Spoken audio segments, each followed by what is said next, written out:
tonight, jackpot or bust? That's what some state officials are trying to decide on the future of casinos in the state. And you know Hampton Roads is watching it all, and there are already grand plans for casinos in Norfolk and Portsmouth and some talk in Hampton.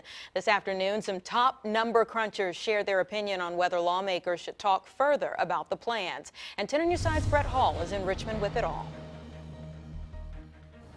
Following the presentation, what was more evident than anything else is that the General Assembly far from ready to give the green light to gaming. The Joint Legislative Audit and Review Commission found that an additional $262 million a year could come to Virginia if they move forward and legalize casino gaming in 5 cities. Those cities are Portsmouth, Norfolk, Danville, Bristol, and Richmond.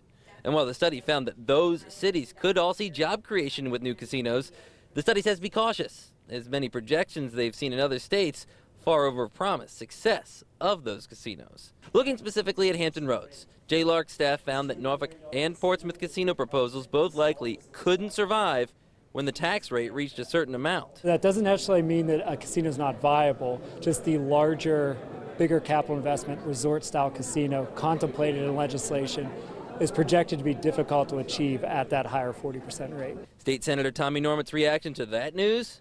Why not go in on developing one? I don't know why they wouldn't talk about revenue sharing. They're going to be competing against each other on each side of the Elizabeth River.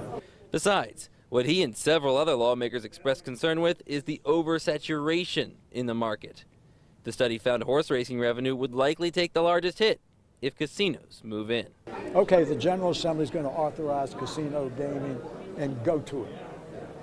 And I don't know that we can just say go to it with a free market competitive situation. Now, the Colonial Downs Group released a statement following the study presentation saying that as currently written, the legislation for gaming could undermine all the work they have done the last 2 years. Remember, they've invested into Colonial Downs with Rosie's all over the state, the gaming emporium, to help the horse racing industry.